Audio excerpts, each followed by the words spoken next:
Mais um resumo da Bolsa começando, queridos e queridas, e que semana, hein? A gente teve desde recorde da Bolsa, até PCC, até movimentação na política, até o canal Investland chegando a uma marca incrível e outros influenciadores falaram algumas coisas do nosso canal, será que você conhece? Além disso, tem uma polêmica mais que eu vou trazer sobre um vídeo que eu fiz. Então, se você quiser saber tudo o que rolou nessa semana, nas áreas da economia, política e investimentos, você veio ao canal certo que a gente vai te mostrar tudo resumidinho e desenhadinho no melhor estilo Investland. Além disso, sem ficar puxando saco de político de estimação. Claro que todos têm um viés, eu, por exemplo, sou um cara de mercado, vocês sabem, mas eu tenho esse lado social, mais nacionalista, mais desenvolvimentista também. Mas mesmo assim, na medida do possível, a gente tenta analisar tudo o que aconteceu com uma caixa mais ampla. Diferente dos outros canais de investimento do YouTube, que é o suco da ideologia.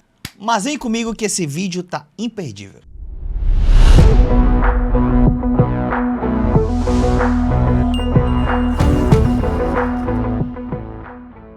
Sei que você quer saber as fofocas políticas, mas antes, um resumo do mercado e tudo o que aconteceu para você, que tem muito a ver com o mundo político. Nosso querido índice Ibovespa subiu mais de 2,5% essa semana, passando dos 141 mil pontos e bateu recorde, galera. Salva de palmas aí para nossa bolsa de valores, que quem diria, hein? Não viramos a Venezuela. Meu Deus do céu, essa hora eu achei que a gente já tá com as casas destruindo e querendo fugir do país, mas não, a bolsa está batendo recorde. Temos alguns dados econômicos interessantes também, mas opa, calma, antes de tu sair cantando a vitória do meu presidente Lula, tem algumas outras coisas também que no Brasil não estão tão boas.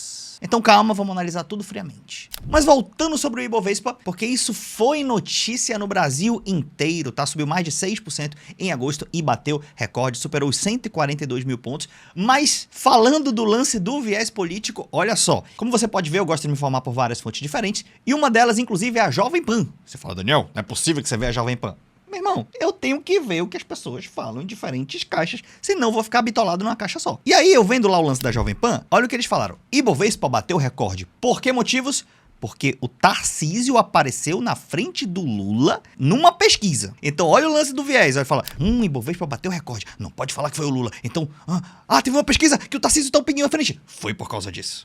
E aí, eu, Daniel, sempre gosto de analisar. Porque pode ser possível, Daniel, existe trades de políticos, por exemplo, teve a Trump Trade. Então, porque o mandato do Trump estava praticamente certo de ele ganhar a eleição, a bolsa se movimenta. Se o Tarcísio, eventualmente, ou um candidato da direita, que é mais ligado aí ao mundo do mercado, aparentemente parecer que vai ganhar a eleição, pode sim ser real que a bolsa se movimente. Mas será que nesse caso foi isso? Então, para isso, eu fui olhar o gráfico mensal do Ibovespa. Por quê? Para ver se era uma tendência desde antes, ou se foi agora por causa da pesquisa. Na verdade, uma pesquisa está falando que o Tarcísio está na frente, tem umas outras que falam que o Lula está na frente, inclusive de vários candidatos. Por isso, eu mesmo fiquei na dúvida em vir investigar melhor. Então, o gráfico mensal do Ibovespa, olha o que mostra. A bolsa iniciou o mês ao redor dos 132 mil pontos. Aí ela foi indo a 133, 134, 135, 136, 137, 138. E aqui, um dia antes da pesquisa, ela estava 139, ou seja, olha a tendência da bolsa. Aí saiu a pesquisa, ela bateu 139, 40, 41. Então, pera aí um pouquinho, será que foi a pesquisa mesmo? Porque assim, se fosse a pesquisa, isso aqui devia estar abaixo, né? E do nada subiu. Mas assim, num gráfico diário até tu vê que subiu. Mas assim, meu irmão, isso aqui me parece um negócio muito natural. E antes aqui, tu tá ligado que o Lula estava na frente nas pesquisas, né? Então, se a bolsa estava subindo com o Lula na frente nas pesquisas, de repente a petezada podia falar o seguinte, ó. Bolsa está subindo por quê? Porque Lula está na frente das pesquisas. Daniel, então quem está certo? A direita ou a esquerda? É porque o cara está na frente? Não é pela pesquisa, é pela economia de mercado em si. Já falei para vocês que a tendência da bolsa natural é subir quando as condições de temperatura e pressão estão relativamente normais. E no Brasil a gente está relativamente normal em comparação ao nosso histórico, tá? Não tô falando em comparação ao país rico. Você tem dados macroeconômicos ok, o único dado ruim é a gente tem a taxa de juros alta. E há um tempo atrás a gente estava com uma inflação de alimento alta também, mas agora diminuiu. Então, nesse cenário de um pouco mais previsibilidade e uma inflação caindo, a bolsa tende a subir. Então, calma, antes de tu entregar teu coração pro Bolsonaro, pro Lula, pro Tarcísio, pense um pouco melhor. Continuando, porque os nossos outros índices foram basicamente subida, a Ibovespa subiu, o IFIX dos fundos imobiliários subiu, SP500 e VVB11 e o dólar, infelizmente, subiu um pouco, mas está aí ao redor de 5,43. Mas teu influenciador financeiro falou que tinha dominância fiscal e falou que o dólar ia bater R$7, né? Pergunta, cadê a thumbnail da dominância fiscal? Cadê a thumbnail dos R$7 o dólar? Sumiu, né? Mas vocês não cobram eles, né? Tô ligado. E VT, que é o ETF do mundo, basicamente 0 a 0. E o Bitcoin, pra galera que gosta aí das criptomoedas, menos 5% esta semana. Continuando nosso setor best, bancos, seguros, elétricas, saneamento e telecom, que são, teoricamente, os setores mais seguros da Bolsa de Valores, mas não quer dizer que essas empresas daqui são boas, tá? Os setores no macro são. Nada de muita novidade essa semana, eu quero trazer outro assunto para esse vídeo hoje. Daniel, mas a Oi caiu 11%. É igual toda semana, né? Tem semana que a Oi sobe 20, cai 11, sobe 50 e cai 30. Então é mais ou menos essa loucura aí mesmo. Você que quer analisar Oi, você tem um desafio bem grande, tá? Mas vamos continuar que eu quero falar de outro assunto para vocês hoje. Nossas commodities também, nada muito diferente essa semana, mas se você quiser tirar o print na tela, resumido, você só vai ver aqui em Investland. E antes do assunto principal do vídeo, vamos ver a profecia dos economistas. O que os economistas estão prevendo que vai fechar em 2026? Vamos fechar bem? Vamos fechar mal? Relatório do Boletim Focus dessa semana. Eles estão prevendo que a inflação vai fechar em 4,86, meu irmão. A inflação no início do ano estava batendo 6 a prévia, se eu não me engano, quase 6. Agora já estão prevendo que vai fechar 4,86. Também, né? Com juro de 15%, se a inflação não cair, pelo amor de Deus. Estrangulando a economia. PIB total 2,18. Então, uma leve queda aqui na previsão do PIB, mas ainda acima de 2%. O que é bom no cenário de juro a 15%, tu crescer 2% ainda é quase um milagre. Câmbio estão prevendo que vai fechar a 5,59, lembrando que hoje está 5,43, tá? E a Selic vai fechar o ano em 15%. Eu já estou começando a ver uma pequena possibilidade do Banco Central querer baixar os juros agora. Daniel, mas tu não é rentista? Tu não ensina a investir? Querido, deixa eu te falar. Todos os países do mundo têm bolsa de valores e eles ensinam a investir. Ou praticamente todos. Então, investir é algo bom. Renda fixa, todo mundo investe. Então, a minha crítica não é os investimentos. E tu também não devia criticar isso. Tu devia criticar o nível de juro que o Estado paga. Tem um monte de especulador que gosta desse juro alto. Eu invisto em ações, eu invisto em negócios, então a gente prefere juro baixo. E mesmo em renda fixa que a gente quer investir, poxa, uma renda fixa de 8%, 10% ao ano já seria incrível. 15% é demais, tá? Então a gente questiona o nível das coisas. Aí você fala, Daniel, a culpa é tudo desse cara aí. Ele é um infiltrado, Gabriel Galípolo. Mas lembra que antes o Lula falava que o infiltrado era o anterior, o Roberto Campos. E os dois, tanto o Galípolo quanto o Roberto Campos, tacaram a taxa de juros lá em cima. Daniel, então os dois são culpados. Gente, pra ser sincero, o Galípolo faz um bom trabalho. Aí tu fala, não, Daniel, agora vou me desinscrever do canal. Vou me desinscrever. Sabe por quê? O Galípolo é um funcionário público, certo? Certo. Ele tem uma meta, querido. A meta é bater a inflação. Que a meta é 3%, não é 3%? É 3%. Então ele vai usar as armas que ele tem, que é basicamente o juro, para tentar chegar na meta de inflação. Então, por objetivo da sua função de funcionário público, ele está trabalhando para bater a meta, então está correto. Então o problema não é ele. O problema é a meta que está errada. 3%, cara. Cara, essa é uma meta irreal para um país em desenvolvimento como o Brasil. Quem definiu essa meta? O governo anterior do Bolsonaro e o papai Lula aí também, ó. Quis manter, né? Pagar de bom moço fiscalista. E eu não vejo ninguém da direita e da esquerda falando aí da meta de inflação. Eu acho que o Brasil poderia ter uma meta de inflação de talvez 4%. Uma meta dessa você permite que o país cresça num nível ok e também que o juro não fique nas alturas, né? Porque o nível de costume dos juros do brasileiro é muito alto. Então tu fala, Daniel, mas tem outro país subdesenvolvido que estão com a meta 3. É, eles estão crescendo quanto? Fala pra mim, estão bombando? E qual o nível de costume da taxa de juro real dele? Porque aqui no Brasil, desde ali do seu FHC, do Lula, esse nível de taxa de juro real, o brasileiro se acostumou a ser alto. Então tem um pouco do viés da memória de mercado e do costume do nível da taxa de juros, para que possa fazer efeito na inflação. Então uma meta dessa fica fazendo essa taxa de juros ser altamente estrangulatória. E se der certo, a gente bater a meta de inflação, 3%, ou ficar dentro da banda, o país vai crescer pouco. Aí fica crescendo aqueles 1% lá que crescia na época tipo do governo Temer. Só que o Brasil crescer 1% todos os anos, vai ter inflação baixa? Vai ter inflação baixa. Só que a gente vai demorar 70 anos para dobrar de renda. 70 anos. Haja sofrimento, né? Continuando o noticiário político, a maior operação da história contra o crime organizado no Brasil foi feita agora nesses últimos dias contra o PCC. O PCC que estava infiltrado, quem diria, na Faria Lima? Quem diria em Betts? Quem diria em postos de gasolina?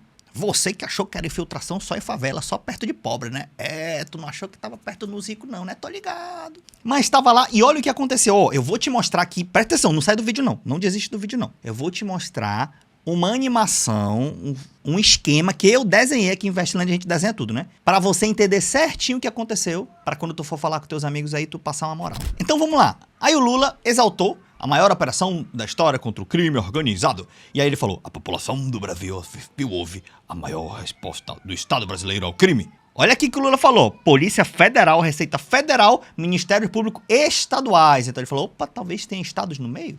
Será que São Paulo? Será que o Tarcísio tem a ver com isso? Vou já te dizer. como que a galera está pegando o mérito, né, para si ou não dessa parada. Fizeram as operações e tal, envolvendo 10 estados diferentes. Essa informação é importante também. Um trabalho integrado. O Ministério da Justiça e tal. Então Lula puxou para ele este mérito. Para ser sincero, sim, o governo tem méritos nisso aqui e tal. Pô, Polícia Federal, Receita Federal e tal. Boa parte disso opera fora a presidência da República, mas sim, podemos colocar algum mérito no governo aqui, não tem problema nenhum nisso, tá? Do outro lado, o Tarcísio, que teoricamente até agora é um dos candidatos para ser o concorrente do Lula, também tentou puxar a sardinha pro lado dele. E ele gravou um vídeo, dia histórico no enfrentamento do crime organizado. A maior operação de inteligência e tal. Só que olha só o que ele falou. O trabalho do GAECO, que é lá de São Paulo, e das polícias de São Paulo, que aí se expandiu pro Brasil. Então tá aqui, ó, Papai Lula falando que Ministério da Justiça, Polícia Federal e Receita, operação, 10 estados. Já o Tarcísio falou, isso aqui começou em São Paulo e se expandiu pro resto do Brasil. Todo mundo tentando puxar o mérito pra si. No caso aqui, o Lula ainda tem um ponto aqui, porque, pô, foi em 10 estados, né? E São Paulo é um, então assim, o Tarcísio puxar o mérito pra ele é estranho, porque foi 10 estados, né? A não ser que ele tenha mérito de ter feito em outros estados também, o que é uma doideira. Então isso foi sim mais algo federal. Mas pra ser justo também, o Tarcísio realmente, uma hora ele falou, isso aqui foi uma operação em conjunto, tá? Então ele falou que foi algo no estado dele, o estado ajudou, e o governo federal, a Polícia Federal, enfim, foi uma operação em conjunto, então ele não mentiu, tá? Ele falou isso aqui rapidinho? Falou rapidinho. Mas tu tá ligado como é político, né? Sempre tentando puxar a sardinha. De todo modo, meu filho, não importa se é mérito de um, se é mérito de outro, o Estado brasileiro está de parabéns nessa situação, porque crime organizado, facção, é uma prova de que a ausência do Estado, né, porque nesses lugares aí, tem lugar que não tem Estado e as facções tomam conta. Então, não existe ausência de poder. Muita gente que odeia o Estado e quer viver numa sociedade sem Estado, vai acabar acontecendo isso, virar um monte de facção, tá? Não vai ter pacto de não agressão não, pra ninguém se violar. Então, essas facções são um problema e o Estado brasileiro, independente se é São Paulo, se é federal, tá de parabéns com isso. E aí, calma que eu vou desenhar algo melhor pra você. Aí o Haddad falou da mega operação e tal, que chegou ao andar de cima, que isso que eu quero focar com você, que tu pensa só que bandido é pobre, eu tô ligado. Mas tem uns caras maior aqui, vou te falar. Porque o PCC controlava ao menos 40 fundos de investimento. Daniel, fundo de investimento é mercado financeiro, é Faria Lima? Sim, é Faria Lima. Ah, mas o teu canal é de investimento. Eu não sou Faria Lima não, tá? E, gente, nem todo Faria Lima é do PCC ou é bandido, tá? Na verdade, eu creio que a maioria trabalha como qualquer outro trabalhador, tá? Ele só tem a visão de mundo dele. Então, calma aí tu também pra falar que todo mundo que investe não presta, aí fica tranquilo. E aí, eu vou te mostrar o esquema pesado que rolou aqui, ó. A Receita Federal fez um desenho, só que eu achei um pouco complicado. E aí, o pai vai desenhar de maneira mais fácil pra vocês. Funciona da seguinte maneira. Detalhe do esquema na tela pra você, tá? Aqui tem um drogadito usando lá sua droga, comprando aquela coisa toda, aquela coisa maluca. E ele vai lá e compra. E ele compra de quem? Do cara do tráfico, que está aqui com sua AK-47. E, por exemplo, vamos supor que 50 mil reais, é qualquer número arbitrário aqui, tá? O número em si não importa. Então, as vendas lá dessa semana geraram 50 mil para essa galera aqui do tráfico. E aí o tráfico não organizado faz o quê? Essa galera aqui fica tudo com dinheiro de papel e gastando as coisas e comprando coisa para eles. Mas agora os caras são profissionais, eles chegaram ao nível 2. O que eles fazem? Eu vou até mudar esse background aqui, ó. Porque esse background aqui, ó, tu tá ligado aqui que tem uns caras aqui tipo no lugar pobre, né? PCC arma. Por quê? Porque faz mais sentido ser isso aqui agora, ó. Mudei o background. Ah, tu tá ligado que já tem uns caras aqui mais de terno. Aonde? Aqui na Faria Lima, prédio comercial. Olha o gráfico da bolsa aqui. Você fala, Daniel, como assim? Isso aí tem a ver com bandidagem? Isso aí não sei. Não sei. Não sei. Só troquei o background e eu só estou falando o que a notícia está falando e o que o governo está falando. Então não é uma opinião minha. Eu só desenhei o que a Receita Federal tá falando. Beleza? Beleza, então eu troquei o background para o escritório da Faria Lima. E aí o que acontece? Vamos lá continuar o nosso fluxo do dinheiro. Então esse cara aqui que tinha 50 mil, o que ele faz? Ele vai lá no dono de um posto de gasolina, que normalmente tá envolvido aí com tudo também, obviamente, e ele manda esses 50 mil pro posto de gasolina. O dono do posto de gasolina faz o quê? Naquele mês, por exemplo, ele vendeu 100 mil de gasolina, normalmente, ou de combustível, beleza. Só que ele declara que ele vendeu 150 mil. Daniel, como assim?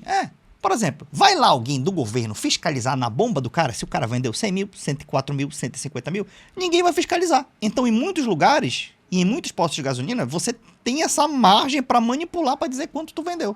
Aí o cara vai lá, pega 50 mil e fala assim, ó, não, vendi 150 mil esse mês. Emite nota fiscal. Olha, pô, negócio legalizado, negócio, poxa, certinho, pagando impostos. Emite até nota fiscal, cara. Falou, vendi 150 mil. Porque depois ele vai converter esses 50 mil extra aqui em lucro, fica ligado.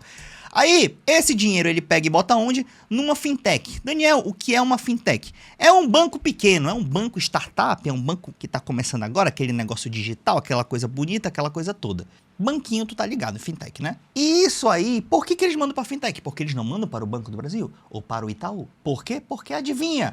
Porque as fintechs, em algumas áreas, têm menos fiscalização. E se tem menos fiscalização, é mais fácil de lavar dinheiro. E eles faziam isso. Mas adivinha por culpa de quem? Por culpa de quem? Por culpa de quem? Por culpa de algum dos senhores. Sim, Daniel, por culpa minha, eu sou espectador do canal. Sim, algum dos senhores que quando veio aquela história de fiscalizar as fintechs para lavagem de dinheiro, início do ano, os senhores... Lembra aquela história de que ia taxar o Pix? Aí depois, não é taxar o Pix, mas vamos te fiscalizar. Aí você ficou assim, meu Deus, o governo não pode me fiscalizar. E tu tem conta em bancão já é fiscalizado há tempão. E tava falando de fintech, basicamente, era o principal.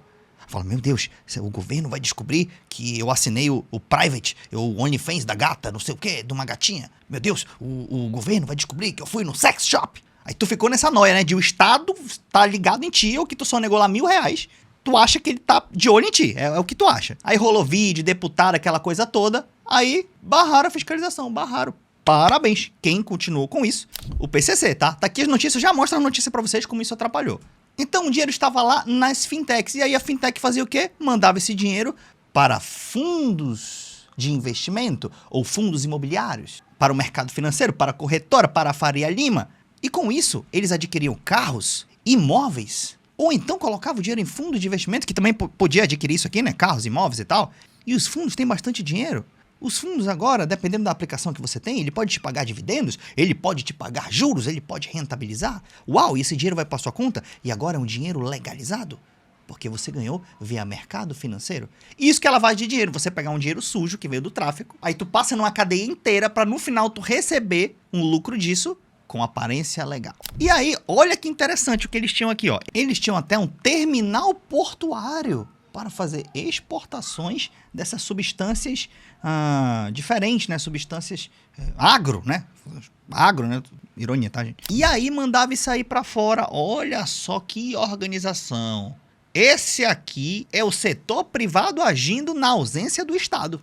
Para você ver que como tudo que o setor privado faz é bonito. Para você ver que toda vez que o Estado sai de jogo, acontecem maravilhas como essa. Tô brincando, tá, gente? Aí, Daniel, mas tu é defensor de tudo do Estado. Não, o Estado faz besteira pra caramba também. Corrupção, teve o Petrolão, teve o Mensalão, teve coisa no governo Bolsonaro, teve tudo, teve INSS. O Estado faz um monte de porcaria. E o setor privado também. Então, se você for honesto, você vai chegar à conclusão das duas coisas. E a gente vai trabalhar para fazer as melhores práticas nos dois lugares. E aí a gente vai pegar o que há de melhor no setor público e no setor privado e vai unir essas coisas para desenvolver o país. Se tu ficar só na caricatura... De vez em quando eu fico aqui também, eu tiro umas piadas, mas no final eu falo sério. Porque se você ficar só na caricatura, o Brasil vai ficar nessa mesma miséria aí que a gente tá vendo até hoje, tá? Então, aquelas fake news da época do Pix lá, que ia taxar o Pix, não vai taxar. Mas no futuro, quem sabe eles vão taxar. Porque tu sabe que o Lula não ia taxar a blusinha, mas taxou. Isso aqui, segundo o secretário da Receita Federal, isso atrapalhou e favoreceu o PCC. Atrapalhou as fiscalizações das fintechs, como as envolvidas no esquema de fraude pelo PCC. Claro, sem fiscalização. Tu acha que vai acontecer o quê? Era fiscalização para lavagem de dinheiro, tá, gente? São volumes monumentais de dinheiro. Não é tu, não, que comprou um negócio errado na internet, não, tá? O que só negou R$3. Fica tranquilo. E aí a galera ficou nessa noia. Essas fake news foram tão fortes que, apesar do esforço da Receita Federal, eles não conseguiam nem acompanhar a velocidade das mentiras pela força de quem impulsionava essas mentiras, né? Você pode ver, isso foi um pouco antes da operação ser desenhada, ou na mesma época que a operação estava sendo desenhada. Então, aquilo era basicamente já uma etapa da operação que muitos de vocês conspiracionistas, medrosos com o Estado, atrapalharam. Então é basicamente isso. Mais uma coisa eu quero falar pra vocês, é que o nosso canal Investland acabou de alcançar 10 mil inscritos. Uma salva de palmas para o trabalho deste canal, que é o canal mais divertido do YouTube, mais didático, mais lúdico. E de verdade, 10 mil inscritos é uma marca emocionante. Eu até fico emocionado, senhoras e senhores. Mas isso não seria possível sem vocês, né? Eu passei alguns vídeos fazendo mesmo pro canal e dando poucas visualizações, 100 visualizações, 100 e poucas. E eu falava, meu Deus, será que o problema é meu conteúdo? Meu Deus, será que o problema sou eu? eu sou bonito demais em relação à média, então as pessoas me veem e falam, ele é muito bonito, eu não vou acompanhar. Aí eu falo, meu Deus, será o que que é? Mas com o tempo e a persistência, o YouTube começou a entregar, o algoritmo nos ajudou e a gente começou a crescer. E claro, esse crescimento também veio de ajuda de outras pessoas. Poxa, eu dei a sorte de, nessa jornada de YouTube, conhecer pessoas incríveis, assim, que ajudaram também o canal. Quero citar algumas delas. Por exemplo, meu parceiro aqui, o William Jacob, do canal Politizando, já recomendou meus vídeos aqui, tá? Então, poxa, o Will aí, super abraço pra você. Tamir Felipe também, que de vez em quando eu tô lá nas lives do Tamir, ele já reagiu a uns 2 ou mais vídeos meus, tá? Ajudou muito. Esses dias, cara, eu nem esperava, até porque eu não conheço ele, né? Um cara que eu sigo, mas eu não conheço. O William e o Tamir eu já troquei ideia. Mas o Luigi, cara, reagiu ao meu vídeo. Meu irmão, aqui é uma honra incrível. Os outros dois também, obviamente, mas assim, porque eu não esperava mesmo, assim, nenhuma hipótese, né? O Will e o Tamir, eles são mais ou menos do mesmo grupo aqui, né? Mas o Luigi é de uma outra caixa e, cara, ele reagiu a um vídeo meu e muita gente veio através daquele vídeo que ele reagiu ao meu canal e imagino que vocês estão gostando, tá? Quero agradecer também uma outra pessoa que falou comigo. Quem falou comigo? Ele, Professor José Cobori, cara, mandou uma mensagem lá no meu Instagram. Meu irmão, aqui é pesado, hein? José Cobori, a lenda, o mestre, el professor, me mandou a mensagem. Eu falei, meu irmão, Cobori me mandou mensagem. Daniel, por que que eu deixei a mensagem focada? Primeiro, porque eu não perguntei dele se eu podia mostrar a mensagem.